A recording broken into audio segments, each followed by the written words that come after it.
வணக்கம் நேயர்களே, ஒரு செய்தி பலகுண நிகழ்ச்சிக்கு உங்களை அன்போடு வரவேற்கின்றோம். இன்றைய நிகழ்ச்சி நம்மோடு பொருளாதார பேராசிரியர் திரு அழகிரிசாமி அவர்கள் இருந்துள்ளார். அவரை வரவேற்று நம்முடைய நிகழ்ச்சி செல்லலாம். வணக்கம் சார். வணக்கம் சார், மாநிலங்கள் மொழி வாரியாக பிரிக்கப்பட்ட நேற்றைய தினத்தில் பார்த்திங்கன்னா கேரள அரசு ஒரு முக்கியமான அறிவிப்பை அந்த முதலமைச்சர் வெளியிட்டிருக்காரு பினராயி விஜயன். கேரளாவில் வறுமை ஒழிப்பு அப்படின்ற ஒரு இடத்த அவர் நகர்த்தியிருக்காங்க. வறுமை இல்லாத மாநிலமாக நாங்கள் அறிவிக்கப்பட்டுள்ளோம் என்று அவங்களோட 300வது விதியின் கீழே இதை அறிவிச்சிருக்காரு. இதை நம்ம எப்படி பார்க்குறது? இந்த வறுமை ஒழிப்புன்றதை கேரளா எந்தெந்த கட்டங்களாக எடுத்துகிட்டு போயிருக்காங்க, அது எப்படி அவங்களுக்கு சாத்தியப்பட்டது? 1970களில் கேரளா மாநிலத்துக்கு மேலே ஒரு சின்ன ஒரு பிரச்சனையை அவங்க ஒரு ஜேர்னலில் குறிப்பிட்டுறது அப்படிங்கிறது அங்கே ஹை பர்த்தும் அதிகமான மக்கள் பாவர்ட்டியில் இருக்கிறதாகவும் குறிப்பிட்றாங்க. ஸோ அதிலிருந்து படிப்படியாக இந்த லெவலுக்கு இருக்கிறது பயங்கர ப்ரொக்ரெசிவான ஸ்டெப்ஸ் வழியாக தான் அவங்க வந்திருக்கிறாங்க. 1970லேருந்து விதின் ஒரு 2025 அப்படிங்கிறது கிட்டத்தட்ட ஒரு 55 வருஷத்தில் கிட்டத்தட்ட கணிசமாக அவங்களோட பாவர்ட்டி லெவலில் கம்மி பண்ணியிருக்காங்க. நம்ம இங்கே என்ன அடிப்படையில் புரிஞ்சிக்க வேணும்னா 2 பதம் இருக்குது. பாவர்ட்டி, எக்ஸ்ட்ரீம் பாவர்ட்டி அப்படின்னு 2 பிரிக்கும். இப்போ இவங்க கிளைம் பண்ணுறது எக்ஸ்ட்ரீம் பாவர்ட்டியை கிளைம் பண்ணுறாங்க. இப்போ இது ரெண்டுத்துக்கும் என்ன வித்தியாசம் அப்படின்னா, பாவர்ட்டி அப்படிங்கிறது வறுமையில் இருக்கிறது, எக்ஸ்ட்ரீம் பாவர்ட்டிங்கன்னா தீவிர வறுமையில் இருக்கிறது. இதை எது அடிப்படையில் முடிவு பண்ணுறாங்க அப்படின்னா US டாலர் அடிப்படையில் முடிவு பண்ணுறாங்க. இதுக்கு முன்னாடி டாலர் 2.15 ஒரு நாளைக்கு ஒரு மனிதரால் சம்பாதிக்க முடியல அப்படின்னா அவர் எக்ஸ்ட்ரீம் பாவர்ட்டியில் இருக்கிறாரு அப்படின்னு அர்த்தம். இப்போ சமீபத்தில் ஜூன் 2025 என்ன பண்ணிட்டாங்கன்னா, அந்த குறிப்பிட்ட இண்டிகேட்டரை $3 வரைக்கும் ரைஸ் பண்ணிட்டாங்க. ஸோ $3க்கு கீழே யாராவது ஒருத்தர் ஒரு நாளைக்கு வருமானம் ஈட்டுறாரு அப்படின்னா அவர் எக்ஸ்ட்ரீம் பாவர்ட்டியில் இருக்கிறாரு, தீவிர வறுமையில் இருக்கிறாருன்னு அர்த்தம். கிட்டத்தட்ட ஒரு இந்திய மதிப்பில் ஒரு $270 220 கிட்ட. இதே நீங்கள் வறுமையில் இருக்கிறவர் அப்படின்னா $4 அப்படின்னு கணக்கு வைக்கிறாங்க. 3லேருந்து $4 இருக்கிறவங்க தீவிர வறுமையில் இல்லை, ஆனால் வறுமையில் இருக்கிறாங்க அப்படிங்கிறது தான் இங்கே அளவுகோல். இப்போ கேரளாவில் 2021 ஸ்டேட்டஸ் படி பார்த்திங்கன்னா கிட்டத்தட்ட 0.7% ஆட்கள் தான் தீவிர வறுமையில் இருந்திருக்காங்க. கிட்டத்தட்ட 2021லேயே இது கிட்டத்தட்ட ரொம்ப குறைவான நபர்களை தான் தீவிர வறுமையில் இருக்கிறாங்க அப்படின்னு சொல்கிறாங்க. இந்தியா லெவலில் எடுக்கிறோம் அப்படின்னா கிட்டத்தட்ட இந்த குறிப்பிட்ட இண்டிகேட்டர் $3 அப்படின்னு எடுக்கும்போது கிட்டத்தட்ட 838 மில்லியன், இப்போது சொல்கிறேன் 83 கோடி பேர்கிட்ட தீவிர வறுமையில் இருக்கிறாங்க அப்படின்னு ஆய்வுகள் சொல்லுது. இது ஏர்லியராக $2.15 இருக்கும்போது $2.5 இருக்கும்போது $15 இருக்கும்போது 71.2 கோடி பேராக இருந்துச்சு. இப்போ அது இன்க்ரீஸ் ஆகிடுச்சு. ஆனால் இந்த நம்பர்ஸும் நம்ம பேசுகிற நம்பர்ஸும் ஏன் வித்தியாசப்படுது அப்படின்னா, நம்ம என்ன மாதிரியான இண்டிகேட்டருக்கு இப்போ வந்துட்டோம்னா multi dimensional poverty index MPI அப்படின்றத நோக்கி நாங்கள் வந்துட்டோம். அதனால இந்த நம்பர்ஸுக்கும் இதுக்கு வித்தியாசப்படுது. ஆனால் இந்தியா லெவல்லையுமே இதே இண்டிகேட்டர், நான் சொன்ன இந்த US டாலரை பேஸ் பண்ண இண்டிகேட்டர் எடுத்தீங்க அப்படின்னா கிட்டத்தட்ட நம்ம வெகுவாக இந்தியா லெவல்லையே எக்ஸ்ட்ரீம் பாவர்ட்டியை கம்மி பண்ணிட்டோம். இதோட எக்ஸ்டென்ஷனை நம்ம கேரளாவை இப்போ பார்க்கலாம். இங்கே என்ன ப்ராக்ரெசிவாக நடந்திருக்கு, ஏன் கேரளாவில் இந்த விஷயம் சாத்தியமாச்சு அப்படின்னா, அந்த கவர்மெண்ட் பல்வேறு நபர்களை கலெக்டிவாக கூப்பிட்டு, government officials, local body representatives, volunteers, officials இவங்க எல்லாரையும் கூப்பிட்டு வச்சு ஊராக கிராமமாக போய் அங்கே இருக்கிற மக்கள் யார் கவர்மெண்ட்டோட ப்ராக்கெட் கீழே அவங்க வராமல் இருக்கிறாங்க அப்படிங்கிறத அவங்க கணக்கெடுக்கிறாங்க. அப்படி அவங்க கணக்கெடுக்கும்போது கிட்டத்தட்ட 1,18,000 குடும்பங்கள் தோராயமாக, அதிலிருந்து அவங்க ஃபில்டர் பண்ணி கிட்டத்தட்ட 1,00,000 குடும்பங்கள் வரைக்கும் அவங்க வெரிஃபை பண்ணி கொண்டு வராங்க. அதில் கிட்டத்தட்ட ஒரு 64,000 குடும்பங்களை அவங்க ஃபைனலாக ப்ராக்கெட் பண்ணி இவங்கள நம்ம டார்கெட் பண்ணி மேலே எழுப்பணும் அப்படிங்கிறத பார்க்குறாங்க. அப்போ அரசோட கரங்கள் அவங்களுக்கு போய் ரீச் ஆகிறதுக்கு என்னென்ன விஷயங்களை தேவைப்படும் அப்படின்னா 3 முக்கியமான விஷயங்களில் கொண்டு வராங்க. உணவு, இருப்பிடம், அதுக்கப்புறம் அவங்களுக்கு தேவையான எசென்ஷியல் டாக்குமெண்டேஷன்ஸ். அப்போ உணவுக்கு அங்கே கிட்டத்தட்ட 20,000 சொச்சம் பேர் உணவு, அடிப்படை உணவு அவங்களுக்கு இல்லை அப்படிங்கிறதுனால அவங்களுக்கு எப்படி அந்த குறிப்பிட்ட டிஸ்ட்ரிக்ஸில் உணவு வழங்கப்படலாம் அப்படிங்கிறதுக்கு அவங்க முயற்சி எடுக்கிறாங்க. ரெண்டாவது, கிட்டத்தட்ட ஒரு 4,600 குடும்பங்களுக்கு வீடு சார்ந்த எந்த விதமான அடிப்படை வசதிகள் இல்லாத காரணமாக அவங்களுக்கு சில பேருக்கு வீடாகவும் சில பேருக்கு இடங்கள் மற்றும் வீடு ரெண்டுமே சேர்ந்த குறிப்பிட்ட விஷயமாகவும் கிட்டத்தட்ட 4,600 ஃபேமிலிஸ்க்கு கொடுக்குறாங்க. கிட்டத்தட்ட 23,000 பேருக்கு வந்து எந்த விதமான அடிப்படை டாக்குமெண்டேஷன் இல்லை. அவங்கக்கிட்ட ஆதார் கார்டு கிடையாது, அவங்கக்கிட்ட வந்து ஒரு ரேஷன் கார்டு கிடையாது, அடிப்படை சான்றிதழ் கிடையாது. ஸோ இந்த மாதிரியான விஷயங்கள் எல்லாமே அவங்களுக்கு கொண்டு வராங்க. அப்போது கவர்மெண்ட்டோட ப்ராக்கெட்ஸ்குள்ளே இவங்க கொண்டு வந்துட்டா இது வந்து பாசிபிள் ஆகும் அப்படிங்கிறத அவங்க வந்து ப்ரோக்ரெசிவாக ஒர்க் பண்ணுறாங்க. இது எப்போ ஸ்டார்ட் ஆச்சு அப்படின்னா 2021 ஆரம்பிச்சிச்சு. அவங்க செகண்ட் டைமாக உள்ள வரும். செகண்ட் டைமாக அவங்க வந்து இந்த அந்த அரசை வந்து அவங்க அரசு பதவியேற்கும் போது அவர் வந்து இதை வந்து அனௌன்ஸ் பண்ணுறாரு. அந்த குறிப்பிட்ட அனௌன்ஸ்மெண்ட்டோட ஃபாலோஅப்பாக இந்த 4 இயர்ஸில் அவங்க இந்த டார்கெட் அச்சீவ் பண்ணியிருக்காங்க அப்படிங்கிறத அவங்க கிளைம் பண்ணுறாங்க. இப்படி இருக்கிற பட்சத்தில் இன்றைக்கு தமிழ்நாடு பொருளாதார வளர்ச்சியிலும் இரட்டை இலக்க வளர்ச்சியை நம்ம அடைஞ்சிட்டு இருக்கோம். மற்றபடியும் இங்கே இருக்கக்கூடிய மக்களுக்கு ரேஷன் போன்ற பொருட்கள் அதிகப்படியாகவும் கொடுக்கப்பட்டதை நம்ம பார்க்க முடியுது. தமிழ்நாட்டில் இந்த ஒரு விஷயத்தை ஏன் முன்னெடுக்கலையா, இல்லை இங்கே அந்த மாதிரியான விஷயங்கள் இப்பயும் நடந்துகிட்டு இருக்கா? இது எப்போ ரிஃப்ளெக்ட் ஆகும் நம்மளுக்கு? தமிழ்நாட்டில் சில விஷயங்களை நம்ம டாக்குமெண்டேஷன் பண்ணுறதுல வந்து ரொம்ப புவராக இருக்கும்னு வச்சுக்கோங்க. சில நேரம் சில ஸ்டேட்ஸ் வந்து டாக்குமெண்டேஷனில் ரொம்ப ஸ்ட்ராங்காக இருப்பாங்க. இந்த மாதிரி விஷயங்களை வந்து சென்சிடைஸ்டாக ஃபஸ்ட்டே கிளைம் பண்ணுறதுன்னு இருக்கும். கேரளா அளவுக்கு தமிழ்நாட்டில் வந்து பாவர்ட்டி நம்ம அந்த அவ்வளோ கம்மி நம்ம சொல்ல வரல. கண்டிப்பாக வந்து கேரளாவை காட்டிலும் இங்கே பாவர்ட்டி கொஞ்சம் கூட தான். ஆனால் இந்தியாவில் எடுத்தீங்க அப்படின்னா கேரளாவுக்கு அடுத்த பட்சத்தில் தமிழ்நாடும் கோவாவும் தான் வந்து இந்த ரொம்ப இருக்கிறதுலே கம்மியான எக்ஸ்ட்ரீம் பாவர்ட்டியில் வந்து இருக்கிறாங்க.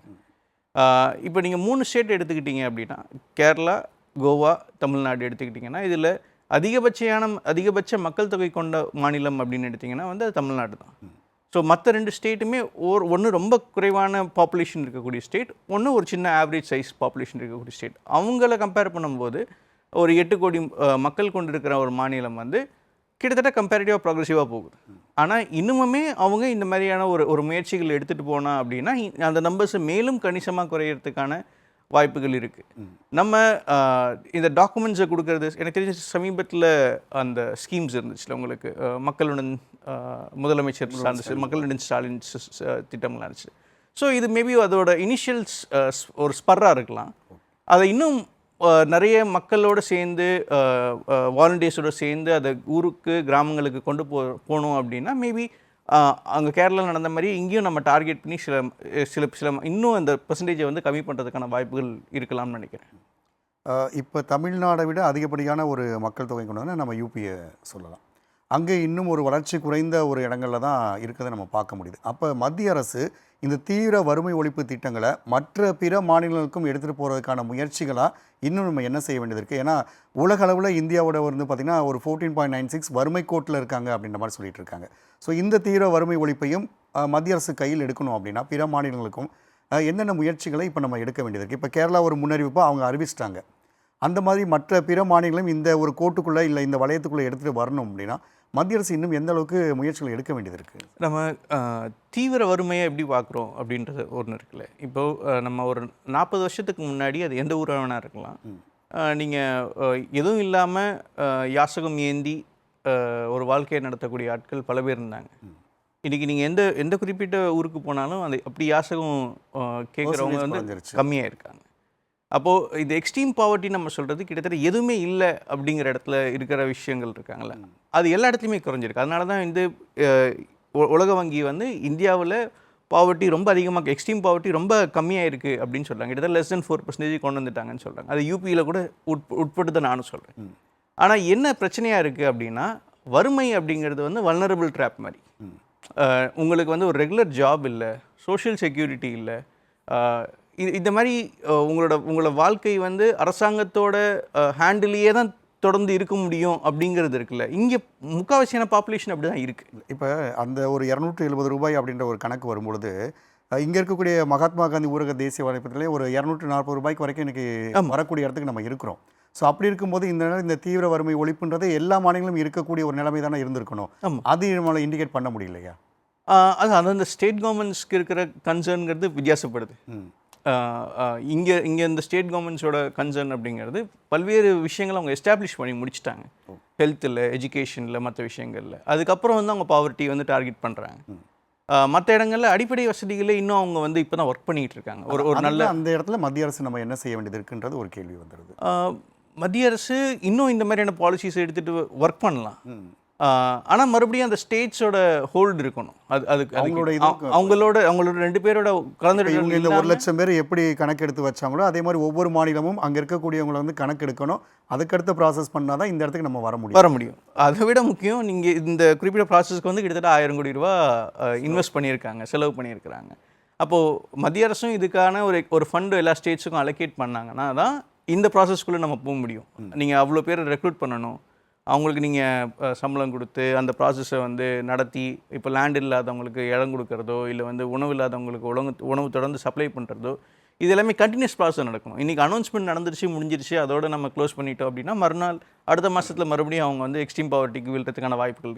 இதுதான் ஆக்சுவலி இதில் இருக்கிற சிக்கலும். நீங்கள் இன்றைக்கி அறிவிக்கும் போது இருக்கக்கூடியது வந்து லாஸ்ட் வரைக்கும் தொடரணும், அதுதான் முக்கியம். ஆமாம். இன்றைக்கி நீங்கள் அது லேண்ட் மாதிரியான விஷயங்கள் வந்து நீங்கள் ஓகே ஒன்ஸ் நீங்கள் கொடுத்துட்டீங்க அப்படின்னா அது அவங்களுக்கு தான் அப்படிங்கிறது ஆகிடும். பட் உணவு சப்ளை தொடர்ந்து இருக்குமா, வேலை வாய்ப்புகள் தொடர்ந்து கொடுக்கப்படுமா, இது எல்லாமே வந்து நம்ம உத்தரவாதமாக சொல்ல முடியாத சில விஷயங்களாக இருக்குது. இல்லை, ஏன்னா இப்போ பார்த்தீங்கன்னா இப்போ தமிழ்நாடே நம்ம எடுத்துக்கிட்டோம் அப்படின்னா சாலையோரம் இருக்கக்கூடியவங்களை வந்துட்டு நம்ம சாலையோரத்தில் அவங்களை படுத்து உறங்கக்கூடாது அப்படின்றக்காக அதற்காகவே ஒரு இடங்கள் வந்து அவங்களுக்கு கொடுத்து அங்கே தங்க வைக்கிற இடத்துல நம்ம பார்க்க முடியுது. இப்போ நீங்கள் சொல்கிற மாதிரி ஒரு இடம் இல்லாதவங்களுக்கு இந்த இட பிரச்சனையை வந்து நம்ம தீர்த்து வச்சிடும். உணவுன்னு சொல்லும்பொழுது அவங்களுக்கு உணவு கொடுக்கக்கூடிய இடத்துல நம்ம வந்துடும். அப்போ வேலை வாய்ப்புன்றதும் ஒரு முக்கிய விஷயமா அங்கே இருக்கும் இல்லையா? ஸோ அது தீர்வுன்றதா அதை நோக்கி தான் இதை பயணிக்க முடியும். இப்போ உணவும் இடமும் வந்து அரசாங்கத்தோட கட்டுப்பாட்டுக்குள்ளே நிறைய இருக்குது. நீங்கள் வந்து ஒரு ரேஷன் கார்டு கொடுத்து அவங்க போய் ஒவ்வொரு மாதமும் வாங்கிக்கலாம். உணவாக போய் கொடுக்காம நீங்கள் ரேஷன் கார்டு கொடுத்து அவங்க ஒவ்வொரு மாதமும் போய் ரேஷன் வாங்கிக்கலாம், இல்லைன்னு சொல்ல முடியாது ரேஷன் கடையில். அப்போது இது ரெண்டுத்தையும் அரசாங்கத்தோட கட்டுப்பாட்டுக்குள்ளே இருக்குது. ஆனால் வேலை அப்படிங்கிறது அரசாங்கத்தோட கட்டுப்பாட்டுக்குள்ளே ரொம்ப குறைவாக தான் இருக்குது. இப்போ எம்என்ரேகா ஸ்கீமை தாண்டி நீங்கள் எந்த வேலைகள் அரசாங்க வேலைகளோ இல்லை அவங்க எடுக்கிற தினசரி வேலைகளில் எந்த வேலைகள் வந்து உறுதித்தன்மை இருக்கும், அது வந்து அரசாங்கத்தோட கட்டுப்பாட்டிலேருந்து விலகி போயிடுச்சு. இப்போ அதனால தான் எக்ஸ்ட்ரீம் பாவர்ட்டியை நம்மளால் குறைக்க முடியுதே தவிர்த்து பாவர்ட்டியை குறைக்க முடியல. ஏன்னா நீங்கள் பாவர்ட்டியை குறைக்கணும்னா ஜாப் செக்யூரிட்டியும் இங்கே சோஷியல் செக்யூரிட்டியும் தேவைப்படுது. அந்த குறிப்பிட்ட ஃபேக்டரை வந்து நம்மளால் இங்கே எஸ்டாப்ளிஷ் பண்ண முடியல. ஏன்னா நம்ம வந்துருக்கிற ப்ராசஸ் அப்படி தான். ஒரு குளோபலைசேஷன் அக்செப்ட் பண்ணி வந்த ப்ராசஸில் பெரிய அளவுக்கு வேலை நிரந்தரத்தன்மை இல்லாத ஒரு இடத்துல தான் பல ஆட்கள் இருக்காங்க. கிட்டத்தட்ட 92% ஆட்கள் வந்து அனார்னி செக்டரில் தான் இங்கே இந்தியாவில் ஒர்க் பண்ணிகிட்டு இருக்காங்க. 8% ஆட்களுக்கு தான் வந்து நீங்கள் பிஎஃப் இருந்தாலும் அவங்களுக்கு அந்த வேலையும் உறுதியா அப்படின்னு கேட்டால் கிடையாது. அதுதான். அப்படி இருக்கும்போது உங்களுக்கு வருமானம் தொடர்ந்து இருக்குமா இல்லையான்னு தெரியாத பட்சத்தில் என்றைக்கு வேணால் அவங்க பாவர்ட்டி ட்ராப்பில் போகலாம், எப்போ வேணால் வெளியும் வரலாம். அது நம்ம வந்து மெஷர்டாக கரெக்டாக சொல்ல முடியாத ஒரு சூழலில் நம்ம இருக்கும். அந்த மெஷர்டாக அப்படின்னு கேட்கும்போது பார்த்திங்கன்னா அங்கே எதிர்க்கட்சியும் அதை சொல்லிட்டு இருக்காங்க, இது ஒரு பெரிய ஊழல் அப்படின்னு சொல்லிட்டு கேரளாவில் இருக்கக்கூடிய எதிர்க்கட்சிகள் சொல்லிட்டு இருக்காங்க. இந்த ஒரு நம்பர்ஸ்லாம் அவங்க எப்படி கலெக்ட் பண்ணாங்க, இதுவே அது வந்து ஒரு பெரிய அது முரண்பாடாக இருக்குது அப்படின்னு சொல்கிறாங்க. எனக்கு தெரிஞ்சு அது ஊழல் இல்லை மற்ற குற்றச்சாட்டுகள்லாம் இருக்கலாம். ஆனால் ஒரு முயற்சின்னு ஒருத்தங்க எடுக்கிறது வந்து எனக்கு தெரிஞ்சிட்டிங்க அது வரவேற்கலாம்னு நினைக்கிறேன். ஏன்னா எந்த முயற்சியும் எடுக்காமல் இதை வந்து அப்படியே நம்ம ஸ்டேட்டஸ்கோ மெயின்டைன் பண்ணுறதை தாண்டி ஒரு எஃபர்ட் எடுக்கப்பட்டிருக்கு. ஃபஸ்ட்டு ஒரு டைப் ஆஃப் வெரிஃபிகேஷனில் வந்து லோக்கலில் பார்க்குறாங்க, அதுலேருந்து 1,18,000 குடும்பங்களை கொண்டு வராங்க. அதுக்கப்புறம் மறுபடியும் இவங்க டபுள் வெரிஃபிகேஷன் ப்ராசஸ்க்குள்ளே போகிறாங்க. இந்த டபுள் வெரிஃபிகேஷன்லாம் சரியாக தப்பா அதையும் நீங்கள் விமர்சிக்கலாம். ஆனால் ஒரு எஃபர்ட் நடக்குது, ஒரு ப்ராசஸ் நடக்குது. அந்த ப்ராசஸ் வழியாக ஒரு 64,000 பேர் ஃபில்டர் பண்ணி அந்த 64,000 பேர் வந்து மேலே வந்திருக்காங்க. அடுத்து என்ன பண்ணலாம், மறுபடியும் இதை எக்ஸ்டெண்ட் பண்ணி இன்னும் யாராவது இருக்காங்களான்றது சர்ச் கமிட்டி வழியாக சர்ச் பண்ணி பார்க்கலாம்.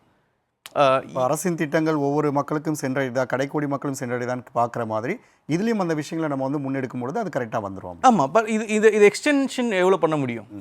எனக்கு ஒரு எதிர்க்கட்சிகள் என்ன கேட்கலாம் அப்படின்னா, இதை இந்த ப்ராசஸை இன்னும் ஃபேராக எக்ஸ்டெண்ட் பண்ணுறதுக்கான வாய்ப்புகள் இருக்கா, இன்னும் டிரான்ஸ்பரண்ட்டாக கொண்டு வரதுக்கான வாய்ப்புகள் இருக்கா அப்படிங்கிறது நோக்கி நாங்களா அப்படின்னு எதிர்க்கட்சிகள் கேட்குறாங்களோ, இல்லை ஒரு தரவே நம்மளுக்கு தேவைப்படுது அப்படின்னா அது உண்மைதான் அப்படின்னு சொல்கிற அளவுக்கு நம்ம வந்து வச்சுருக்கோம். ஆமாம், இல்லை டேஷ்போர்டு மாதிரி ரெடி பண்ணி இவங்களுக்கு தெரிஞ்சு யாராவது அந்த ப்ராக்கெட்லேருந்து வெளியில் இருந்தாங்க அப்படின்னா அவங்கள அந்த ப்ராக்கெட்டுக்குள்ளே கொண்டு வரது எப்படிங்கிறத நோக்கி நம்ம ப்ராசஸ் இருந்துச்சுன்னா மோர் பெட்டராக இருக்கும்னு நினைக்கிறேன். அது கன்ஸ்ட்ரக்டிவாக இருக்கும்னு தோணுது. கண்டிப்பாக.